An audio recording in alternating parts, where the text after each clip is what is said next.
So I can't believe I'm saying this, but we're actually more scared of crossing the US border right now than we are of driving the roads in Mexico. Yeah, seriously, how much can change in a week? Like, mind-blowing. Mind-blowing. I can't believe that this news of the tariffs being put in place on Mexico and Canada is just disrupting so much, and we're concerned.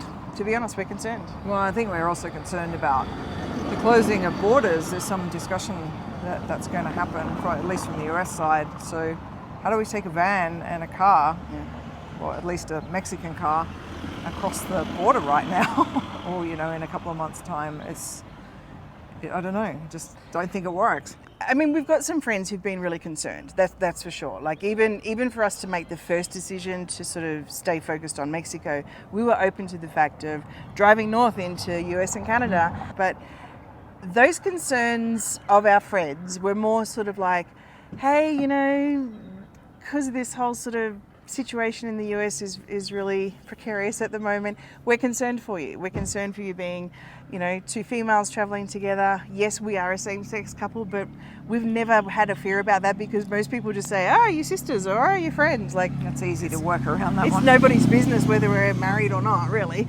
Yeah. But it stepped up a next level after the weekend when this, you know, tariffs thing came about, because the reaction, we know that the whole entire country of the United States is completely divided, but the reactions that started making us think about things like, imagine if we're parked somewhere, like we're not in the vehicle and it's got Mexican plates on it. Like, it's potentially open to being vandalized, of all things. You know, the crossing of the borders, the difficulty in getting across the borders, and then crossing back over, you know, which side is going to be more pissed off with the other side? Like, we just don't need that stress. No, I just don't think we want that stress in our lives, and there's ways to work around it. So it's definitely caused us to have a discussion this week about what do we do? Like, it's almost time to pivot, I guess. Whenever something comes up that sort of causes a bit of angst, it's like, okay, pivot time. And that's how we look at it. So it's definitely given us a lot of discussions this week about, do we even enter the US right now? And could we actually put that off for a year, 2 years, 3 years, might be 4 years? Who the hell knows right now? At least in the first part, maybe the first 100 days, I don't know. But at least in the first part, till things perhaps settle down a little bit. I don't know, maybe they'll get worse. But it's, yeah, we've really been discussing, is there a possibility that we could actually drive an RV around Mexico and head south instead and go to Central America? We've done Nicaragua and Costa Rica before, but we haven't done El Salvador, Guatemala or Belize. And I know Honduras is in there. We're not that excited about going to Honduras, but that gives us 3 countries to, besides Mexico, to actually explore. Yeah, that's right. So the other thing was, thank you so much to Gav and Jill, house sitters, fellow house sitters from Australia. They left a comment on one of our previous videos asking the question about the choosing of the vehicle comes down to the lifestyle that you're wanting. Oh my God, we've got 2 puppies here, so 2 sibling cute. puppies walking around us. We're going to have to say hello, but then... Anyway. Oh, you guys. Right. Can we show you? Just show you. quickly. Look at these 2.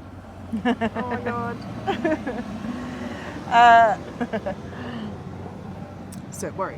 Where was it? So Gav and Jill asked the question of, you know, how is it that you want to travel? And it was a really good question. You know, they used this example of, if you're going on a Camino, do you wear boots or shoes? If you're going on a long travel experience, do you check your luggage or, you know, in a wheelie bag or suitcase, or do you carry a backpack? And it's kind of like, you're going to go on this RV experience, you're going to have a camper or a, you know, a trailer. And we're actually considering all options now, because we did start talking about what would the lifestyle be, and moving into this vein of not sort of having to cross the border up to US and Canada, which is something we will definitely do. It may just be put off for a little while.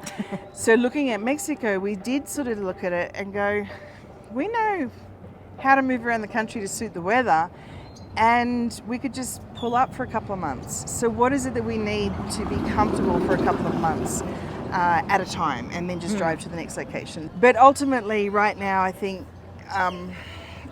share your thoughts. We could be totally off base, but we're both pretty intuitive, and intuitively, it's feeling right to get our residency here at the end of the year and just drive around Mexico. Yes. Yeah, we're used to the Mexican roads. We've driven from one side of the country to the other, literally in our little car that we have now. So we feel quite comfortable. We pulled up the other day a map of all the main roads and highways in Mexico, and we could see the different locations that we could get to via main roads, because they're pretty important. They have less speed humps, topes, but also just wider lanes and things like that. We just have to be really aware of that. So many places in Mexico, suddenly you're on a highway, you're on a main road, and then you're in the middle of Centro before you know it. And there's cobblestone roads, and there's tiny roads, and there's people going in all directions. It's just going to make it really... There's a bus. There goes the bus. Yeah, we just have to be really aware of that, and a bike, have our wits about us, and a van, transit van, and a quad bike, and kids screaming on a quad bike. It's traffic started. Suddenly peak hour here, and now they're gone. So there's just lots of considerations for us to be traveling around Mexico. But funnily enough, we probably feel more comfortable traveling around Mexico because it's just more familiar right now.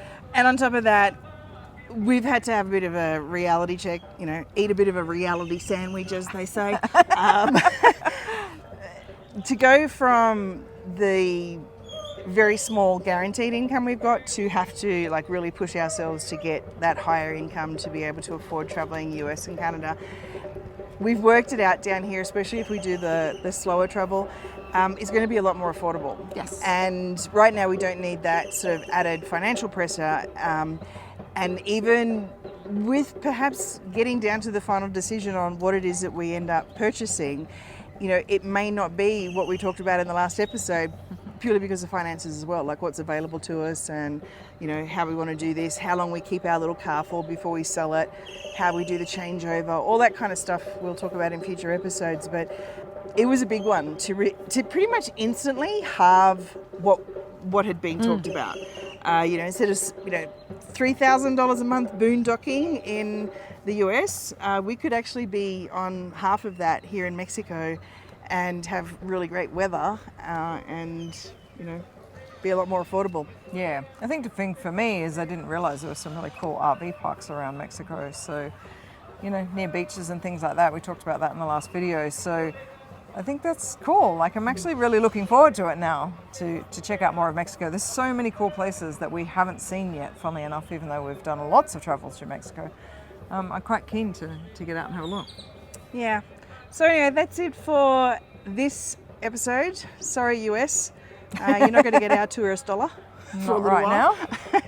But let us know in the comments if you think that our fears and concerns are warranted, or maybe again, I think it's just about maybe choosing the lifestyle that we want to have. And we're not about being on the road, going really quickly from place to place. Getting this residency visa here means that we don't have to leave anytime soon. That's something we have to do in the US. We have to leave every 90 days, regardless. We have to go north or south. We can't stay. And even going north is an issue, because coming back in, they'll give us a hard time. Particularly with this potential immigration thing, all the border crossings are just going to assume that we would want to live in the US. And sorry, I hate to say it, but no thanks. We don't want to live in the US. That's a bit of a laugh. But they're not going to believe us. That's the thing. So even if we say we live in Mexico, we're just getting back from Canada through the US to Mexico, we just don't want those sorts of issues. So not necessary. It's kind of it just feels right. It feels easier. We always like to check in on what feels like flow versus what feels like, resistance or struggle. Yep. This feels like more flow. Yeah, it does. But anyway, give us your thoughts, share your thoughts. And of course, which one is more potentially disruptive and dangerous? Going to the US or driving the Mexican roads? Let's find out.